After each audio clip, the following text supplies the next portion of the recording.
Hello नमस्कार दोस्तों, मेरा नाम है अभिषेक विश्वकर्मा और आप देख रहे हैं मेरा चैनल विश्व ज्ञान। दोस्तों, जैसा कि हमें पता है कि रेलवे ग्रुप डी और एमटीएस के एग्ज़ाम डेट आ चुके हैं, तो अब हमारे पास तैयारी के लिए ज़्यादा समय नहीं बचा है। तो इसीलिए हम आज विज्ञान के कुछ ऐसे महत्वपूर्ण सवाल देखेंगे जो पहले परीक्षाओं में आ चुके हैं। ये परीक्षाएँ ग्रुप डी, एमटीएस, है ना, ग्रुप डी और एमटीएस के प्रीवियस क्वेश्चन पेपर से लिए गए हैं। तो हमने एक टारगेट रखा है 45 दिनों का, क्योंकि 45 दिनों के बाद ठीक आपके ग्रुप डी के एग्ज़ाम से 17 अगस्त से, तो हमने एक टारगेट रखा है कि इस टारगेट में हम रोज़ 25 क्वेश्चन करेंगे विज्ञान के। ठीक है, अगर ये सीरीज़ सक्सेसफुल होती है तो इसके सामान्य ज्ञान की भी सीरीज़ जल्दी ही आ जाएगी। ठीक है, तो ये आप पर निर्भर करता है कि आप इस वीडियो को कितना पसंद करते हैं और कितना नापसंद करते हैं। ठीक है, तो चलिए दोस्तों शुरू करते हैं आज का ज्ञान और जब पढ़ते हैं अपने पहले सवाल पर। हमारा पहला सवाल है, पृथ्वी के वायुमंडल में कौन सी परत रेडियो तरंगों को पृथ्वी के पृष्ठ पर परावर्तित करती है? तो इसका सही उत्तर हो जाएगा समताप मंडल। ठीक है, इसका सही उत्तर हो जाएगा समताप मंडल। जो समताप मंडल है, माफ़ कीजिएगा, आयन मंडल। ठीक है, आयन मंडल। आयन मंडल जो है वायुमंडल के रेडियो तरंगों को पृथ्वी के पृष्ठ पर परावर्तित करती है। आयन मंडल संचार मंडल के लिए आदर्श मंडल है। ठीक है, तो इसका सही उत्तर हो जाएगा आपका आयन मंडल। संताप मंडल में आपको पता है कि सभी विमान उड़ते हैं। ठीक है, सभी विमान उड़ते हैं और बहिर्मंडल सबसे बाहर का मंडल है। बहिर्मंडल जो है वो सबसे बाहर का मंडल है। ठीक है, तो बढ़ते हैं अपने नेक्स्ट सवाल पर। हमारा अगला सवाल है, निम्नलिखित में से कौन सा युग्म सही सुमेलित नहीं है? ठीक, तो देखते हैं इसका सही उत्तर। नाइलॉन थर्मोप्लास्टिक है, पीवीसी थर्मोसेटिंग प्लास्टिक है, फिनॉल फॉर्मल्डिहाइड थर्मोसेटिंग है, पॉलीप्रोपेलिन थर्मोप्लास्टिक है। तो इसमें से कौन सुमेलित नहीं है? तो वह है आपका पीवीसी। ठीक है, पीवीसी थर्मोसेटिंग प्लास्टिक है। देखिए, पीवीसी जो है ना वो एक थर्मोप्लास्टिक है। थर्मोप्लास्टिक का अर्थ होता है वैसे प्लास्टिक जिनको जलाने पर वो सिकुड़े ना। ठीक है, जिनको जलाने पर वो सिकुड़े ना। तो आपका जो थर्मोसेटिंग प्लास्टिक है वो पीवीसी तार नहीं है। वो कौन सा प्लास्टिक है? थर्मोप्लास्टिक है। तो थर्मोसेटिंग प्लास्टिक जो है जलाने के बाद सिकुड़ जाते हैं, जबकि थर्मोसेटिंग प्लास्टिक जलाने के बाद सिकुड़ जाते हैं और थर्मोप्लास्टिक जलाने पर नहीं सिकुड़ते। तो आपका पीवीसी, नाइलॉन, ये सभी क्या हैं? थर्मोप्लास्टिक है। ठीक है, थर्मोप्लास्टिक है। पीवीसी का पूर्ण रूप होता है पॉलीविनाइल क्लोराइड। क्या होता है? Polyvinyl chloride. पॉलीविनाइल क्लोराइड होता है। ठीक है, पॉलीविनाइल क्लोराइड होता है। यहाँ आप एक ऑप्शन देख रहे हैं फिनॉल फॉर्मल्डिहाइड। ये देखिए, फिनॉल फॉर्मल्डिहाइड, अगर शुद्ध रूप में लिखा जाए तो इसे बेकेलाइट लिख सकते हैं। बेकेलाइट होता क्या है दोस्तों? तो बेकेलाइट आप जितने भी बर्तनों के हैंडल वगैरह देखते हैं, खासकर कुकर वगैरह या कढ़ाई वगैरह के जो हैंडल्स देखते हैं, वो जो हैंडल्स होते हैं ना, वो फिनॉल और फॉर्मल्डिहाइड के मिश्रण से बनते हैं, जिनको बेकेलाइट कहा जाता है।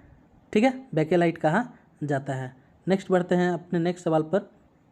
हमारा अगला सवाल है, पेट्रोल में लगी आग को बुझाने के लिए प्रभावी नहीं होता। पेट्रोल से जो आग लगती है उसको बुझाने के लिए, है ना, पानी प्रभावी क्यों नहीं होता? तो इसका सही उत्तर हो जाएगा डी, यानी जल और पेट्रोल एक दूसरे में अमिश्रणीय हैं और पेट्रोल ऊपरी परत पर बनता है और जलता रहता है। देखिए, ये मान लीजिए कि आपका ये जो है ये आपका जल है। ठीक है, ये जो है ये आपका जल है। ठीक, और इस जल के ऊपर जल है। ठीक है, अब मान लीजिए कहीं पेट्रोल में आग लगी हुई है। ठीक, इस पेट्रोल में आग लगी हुई है। अब इस पेट्रोल में आग लगी हुई है, इसके ऊपर अगर जल छिड़क दिया जाए तो ये आग बुझेगी नहीं। क्यों? क्योंकि जल का घनत्व तेल के घनत्व से काफ़ी अधिक होता है, जिस कारण से, है ना, जिस कारण से होगा क्या कि ये जो तेल है ना वो ऊपर चली जाएगी। ठीक है, ये तेल जो है वो ऊपर चली जाएगी और पानी कहाँ आ जाएगा? नीचे, क्योंकि तेल का घनत्व बहुत ही कम होता है। तेल का घनत्व काफ़ी कम होता है, जिस कारण से यहाँ पर ये जो तेल है वो ऊपर की तरफ आ जाएगी और आग जलती रहेगी। ठीक है, और जल उसे बुझा नहीं पाएगा। तो इसका सही उत्तर हो जाएगा डी। बढ़ते अपने नेक्स्ट सवाल की ओर। हमारा अगला सवाल है, गैस के गुब्बारे में हाइड्रोजन गैस की जगह हीलियम गैस का प्रयोग किया जाता है, क्योंकि? तो इसके चलिए ऑप्शंस देखते हैं। तो हाइड्रोजन से हल्की होती है, नहीं, ये तो बिल्कुल गलत है। हाइड्रोजन सबसे हल्की गैस होती है, ठीक है, हाइड्रोजन सबसे हल्की गैस होती है। नेक्स्ट है, हाइड्रोजन से अधिक प्राचुरता में पाई जाती है। ऐसी कोई बात नहीं है कि यह हाइड्रोजन से अधिक प्राचुरता में पाई जाती है। तीसरा है, ये अदाह्य है, मतलब इनफ्लेमेबल, मतलब इसमें आग नहीं लगती। तो ये एक सही है, ठीक है, ये सही है। और इसके अस्थायी और अस्थायी होने से इसका कोई संबंध नहीं है। तो इसमें सही उत्तर हो जाएगा इनफ्लेमेबल, यानी कि अदाह्य है। यानी हाइड्रोजन गैस जो है, हाइड्रोजन गैस, इसमें माफ़ कीजिएगा, हीलियम गैस में आग नहीं लगती, ठीक। इसीलिए गुब्बारों में इसी का इस्तेमाल किया जाता है। हम जानते हैं कि गुब्बारे का इस्तेमाल अधिकतर बच्चे करते हैं, और बच्चे अगर ऐसे किसी आग वाले स्थान पर गए और ये गुब्बारा फट गया तो हाइड्रोजन गैस जो है वो उसमें आग लग सकती है और नुकसान हो सकता है, ठीक है। इसलिए गुब्बारे में कौन सी गैस भरी जाती है? तो हीलियम गैस भरी जाती है। आपके फुटबॉल में और साथ ही साथ वायुयान के टायरों में भी हीलियम गैस भरी जाती है, ठीक है। बढ़ते अपने नेक्स्ट सवाल पर। फलों को कृत्रिम रूप से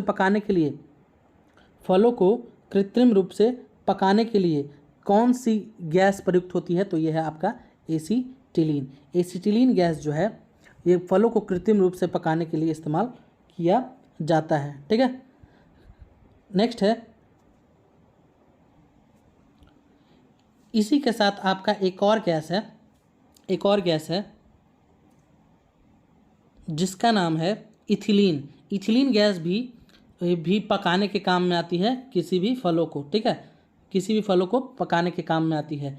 एक हार्मोन होता है ऑक्सिन हार्मोन, तो ऑक्सिन के छिड़काव द्वारा फल जो है ना, फल उन्हें पकने से पहले से गिरने के लिए रोकने के लिए ऑक्सिन का छिड़काव किया जाता है। कहने का अर्थ है, मतलब वैसे फल जो अभी पके नहीं हैं और फिर भी गिर जाते हैं पेड़ से, उन्हें गिरने से रोकने के लिए उसमें ऑक्सिन का छिड़काव किया जाता है, ठीक है। तो इसका सही उत्तर हो जाएगा, इस क्वेश्चन का सही उत्तर हो जाएगा एसीटिलीन, ठीक है, एसीटिलीन एकमात्र गैसीय हार्मोन भी है। इसका इस्तेमाल वेल्डिंग में ऑक्सीजन के साथ मिला करके किया जाता है। तो बढ़ते हैं अपने नेक्स्ट सवाल पर, ठीक है। माणिक्य यानी रूबी, माणिक, नीलम किसका ऑक्साइड है? माणिक्य, रूबी और नीलम किसके ऑक्साइड हैं? तो इसका सही उत्तर हो जाएगा एल्यूमिनियम। ये किसके ऑक्साइड हैं? तो एल्यूमिनियम के ऑक्साइड हैं, ठीक है। ये किसके ऑक्साइड हैं? तो एल्यूमिनियम के ऑक्साइड हैं, ठीक है। बढ़ते हैं अपने नेक्स्ट सवाल पर। तो हमारा अगला सवाल है, और एक बात बता दें आपको कि एल्यूमिनियम का सबसे अधिक उत्पादन चीन में होता है, ठीक। बढ़ते हैं अपने नेक्स्ट सवाल पर।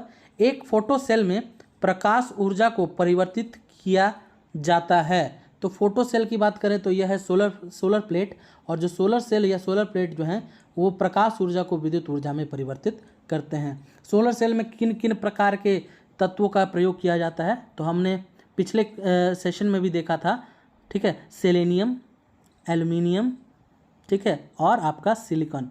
ये तीन, सेलेनियम, एल्युमिनियम और सिलिकॉन, ये तीन तत्व जो हैं वो सोलर सेल में या सोलर प्लेट में इस्तेमाल किए जाते हैं। बढ़ते हैं अपने नेक्स्ट सवाल पर। यूस्टोकिनलिका मानव शरीर के किस भाग में स्थित होता है? ठीक है, तो यह होता है आपका कान में। कहाँ होता है? कान में मौजूद होता है। कहाँ मौजूद होता है ये? तो ये आपके कान में मौजूद होता है। होता क्या है ये?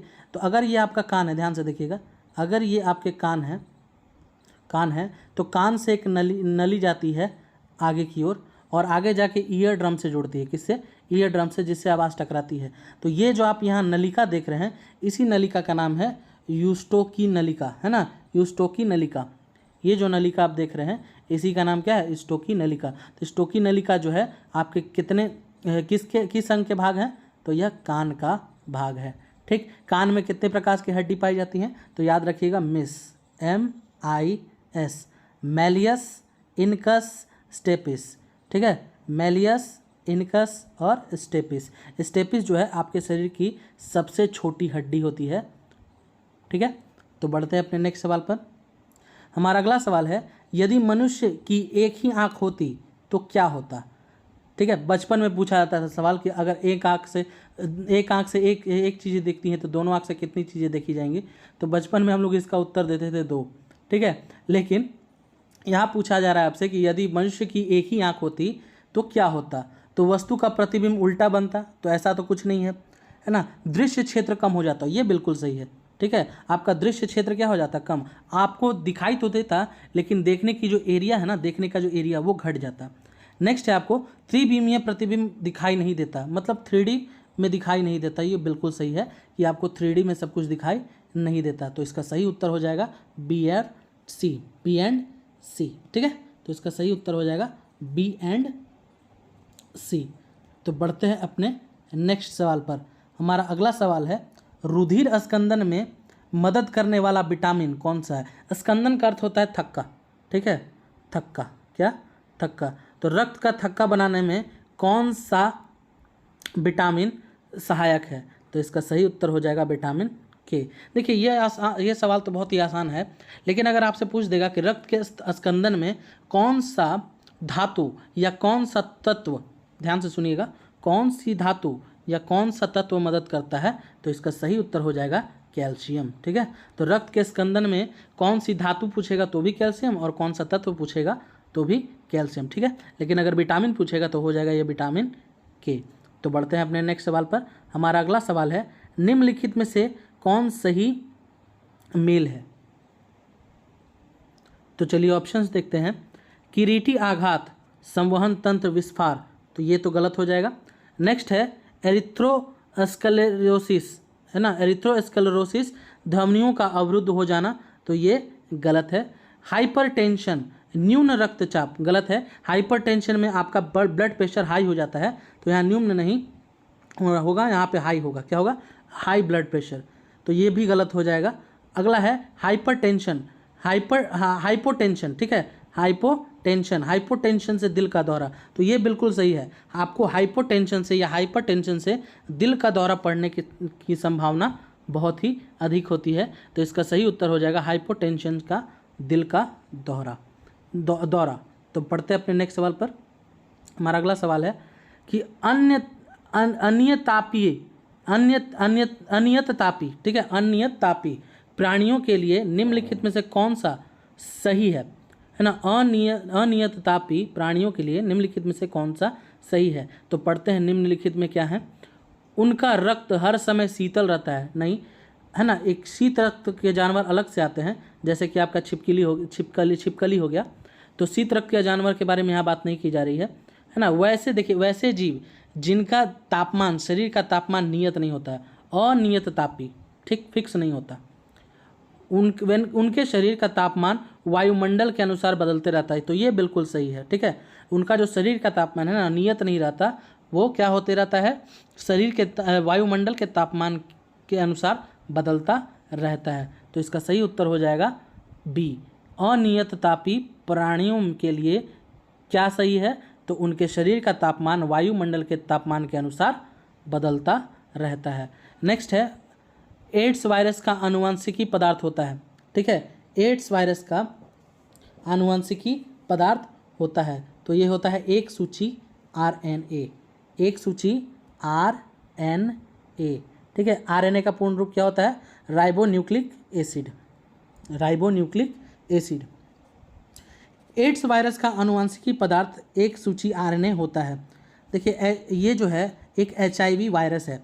HIV का पूर्ण रूप होता है human immune virus, human immune virus.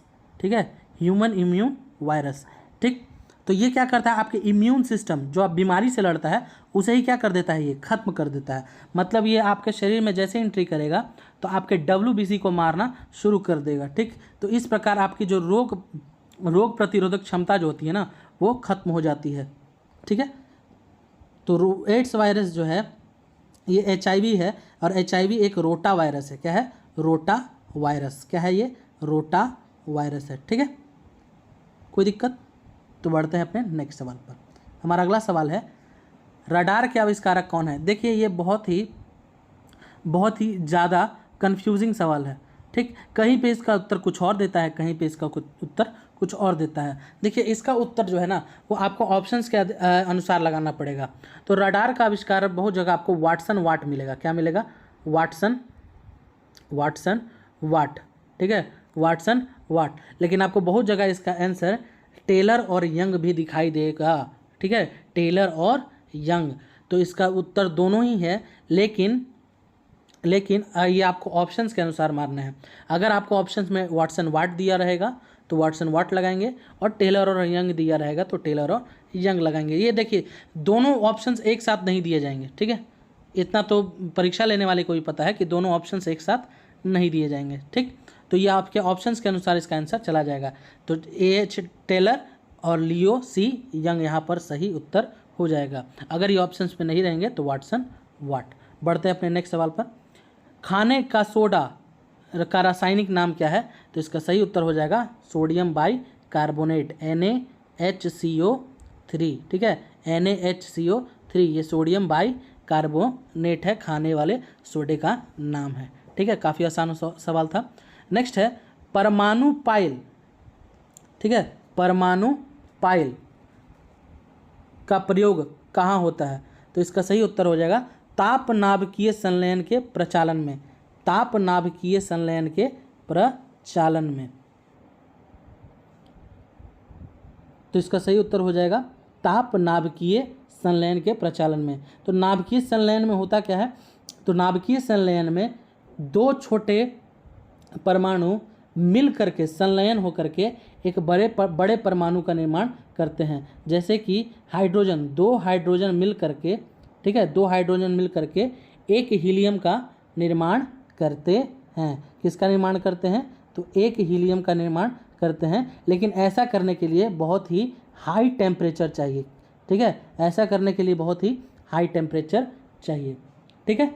तो एक बात और बता दें, परमाणु ऊर्जा आयोग की स्थापना भारत में 1948 में हुई थी।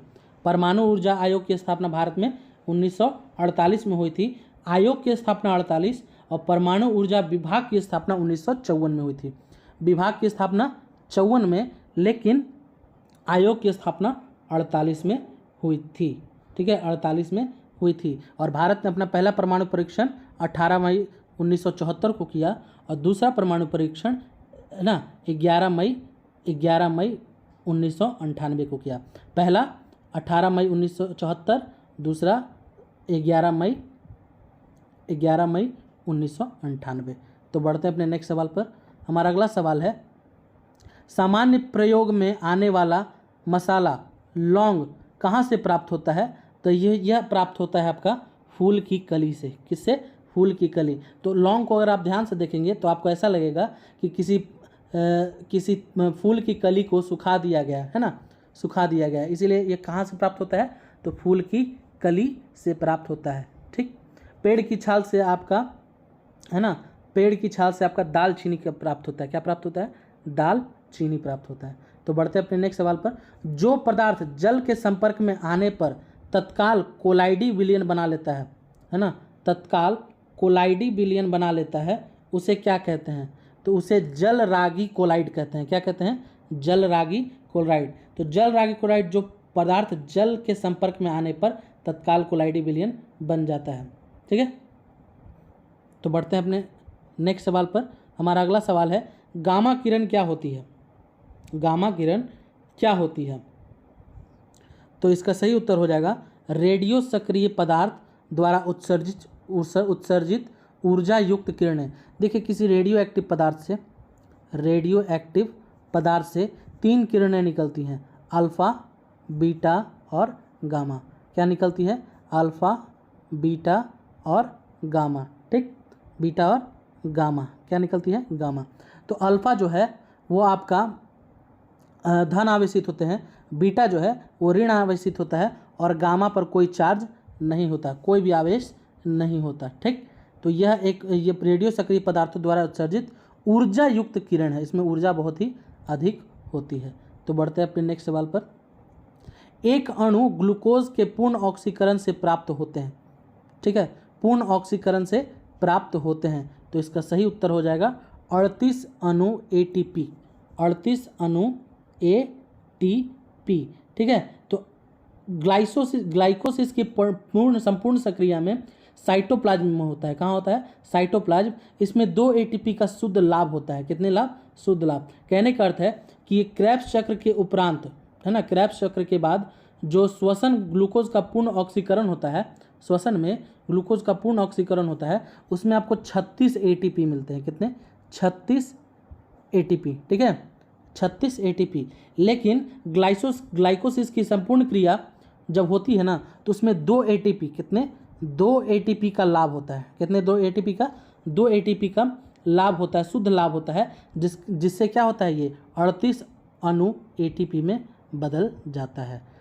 तो इसी प्रकार बढ़ते हैं अपने नेक्स्ट सवाल पर। समुद्री खरपतवार निम्न में से किसका महत्वपूर्ण स्रोत है? तो समुद्री खरपतवार जो है वो आपका आयोडीन का स्रोत है। किसका स्रोत है? आयोडीन का महत्वपूर्ण स्रोत है। खाने वाला नमक जो कि सोडियम क्लोराइड होता है, उसमें आयोडीन एक महत्वपूर्ण अवयव है। साधारण नमक में आपका पोटेशियम आयोडाइड भी होता है। क्या होता है?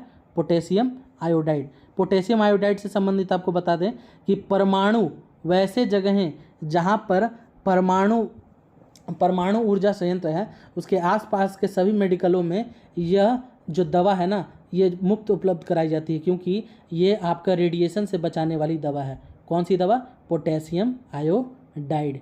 ठीक है, पोटेशियम आयोडाइड।